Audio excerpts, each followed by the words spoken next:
नमस्कार दोस्तों, मैं आलोक शर्मा आप सभी का स्वागत करता हूं आज के इस वीडियो में। और आज मैं आपको दूंगा बहुत ही महत्वपूर्ण जानकारी जो कि संबंधित है पीएम केयर्स फंड के बारे में।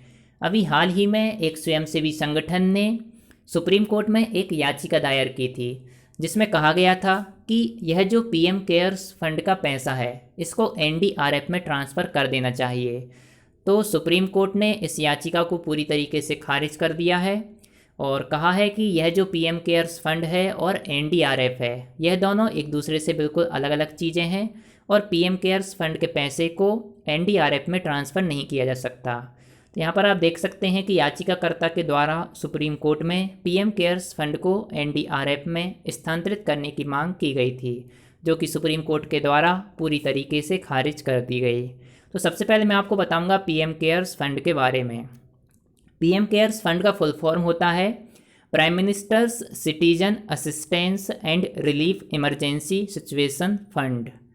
और पीएम केयर्स फंड की स्थापना 28 मार्च 2020 को की गई थी।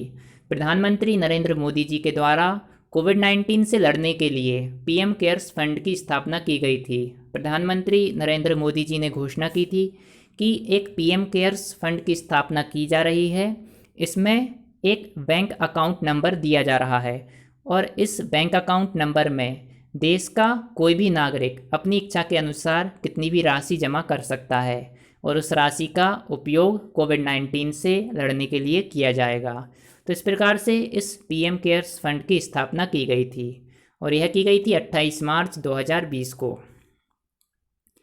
और इसका मुख्यालय प्राइम मिनिस्टर्स ऑफिस है। और इसके सदस्यों की बात करें तो प्राइम मिनिस्टर नरेंद्र मोदी और home minister Amit Shah, finance minister Nirmala Sitharaman और डिफेंस मिनिस्टर राजनाथ सिंह यह इसके मेंबर हैं पीएम केयर्स फंड के। और अब हम यदि बात करें एनडीआरएफ की तो एनडीआरएफ का फुल फॉर्म होता है नेशनल डिजास्टर रिस्पांस फंड। इसकी स्थापना की गई थी कि देश में किसी भी प्रकार का यदि डिजास्टर होता है, किसी भी प्रकार की यदि आपदा आती है तो उससे लड़ने के लिए इस नेशनल डिजास्टर रिस्पांस फंड की स्थापना की गई थी। और एनडीआरएफ की स्थापना डिजास्टर मैनेजमेंट एक्ट 2005 के तहत की गई थी। तो यह जो पीएम केयर्स फंड है यह प्रधानमंत्री नरेंद्र मोदी जी के द्वारा प्रारंभ किया गया है और इसको बनाने के लिए किसी भी प्रकार की कोई कानूनी प्रक्रिया को फॉलो नहीं किया गया है। इसके लिए संसद में किसी भी प्रकार का कानून पास नहीं किया गया है। जबकि हम यदि बात करें एनडीआरएफ की तो इसके लिए एक संवैधानिक प्रक्रिया को पूरा किया गया है और इसकी स्थापना एनडीआरएफ की स्थापना की गई है डिजास्टर मैनेजमेंट एक्ट 2005 के तहत। तो इस प्रकार से यह जो एनडीआरएफ है इसमें एक संवैधानिक प्रक्रिया को फॉलो किया गया है। तो यह इन दोनों फंड में जो मेन डिफरेंस है वह डिफरेंस यह है। और सुप्रीम कोर्ट ने क्या कहा है तो सुप्रीम कोर्ट ने कहा है कि पीएम केयर्स फंड और नेशनल डिजास्टर रिस्पांस फंड दोनों ही अलग अलग हैं।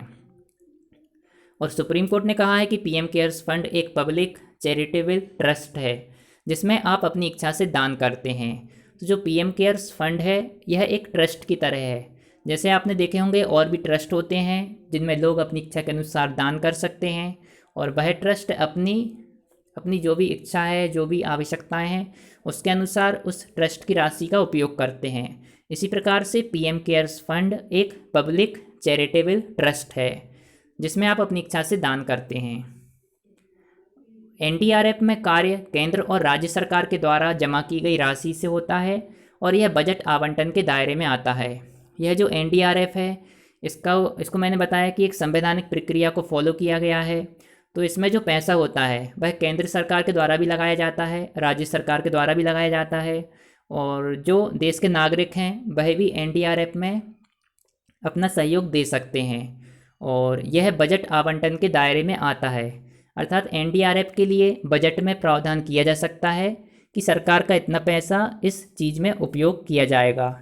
लेकिन यदि हम बात करें पीएम केयर्स फंड की तो पीएम केयर्स फंड में बजट से कोई भी पैसा आवंटित आप नहीं कर सकते हैं क्योंकि उसके लिए कोई संवैधानिक प्रक्रिया को फॉलो नहीं किया गया है।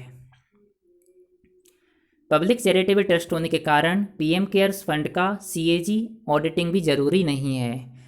जो भी सरकार के आय और व्यय होते हैं, सरकार के जो भी खर्च होते हैं, जो भी उसको इनकम होती है, जो भी उसके एक्सपेंसेस होते हैं, खर्च होते हैं, उनकी जो ऑडिटिंग की जाती है वह की जाती है सीएजी के द्वारा। और जैसा कि मैंने बताया कि जो पीएम केयर्स फंड है एक पब्लिक चैरिटेबल ट्रस्ट है, इस कारण इसकी जो सीएजी ऑडिटिंग है वह भी ज़रूरी नहीं है, यह कहा गया है सुप्रीम कोर्ट के द्वारा। और याचिकाकर्ता ने एक बात और कही थी कि कोविड-19 से लड़ने के लिए एक नई राष्ट्रीय नीति तैयार की जानी चाहिए।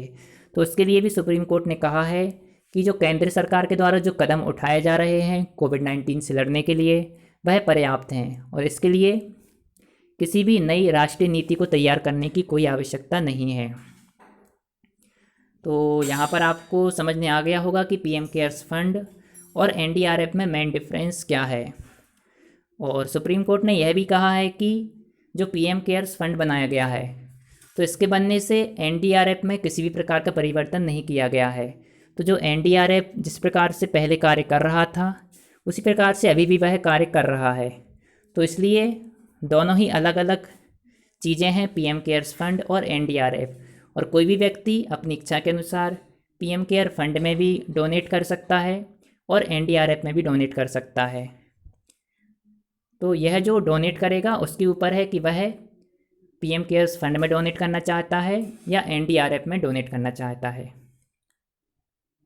तो दोस्तों, यदि आपको मेरा वीडियो पसंद आया हो तो इसको लाइक अवश्य करें और यदि आपने अभी तक मेरे चैनल को सब्सक्राइब नहीं किया है तो मेरे चैनल को सब्सक्राइब अवश्य करें। आपने मेरे वीडियो को देखा इसके लिए बहुत बहुत धन्यवाद। Thank you.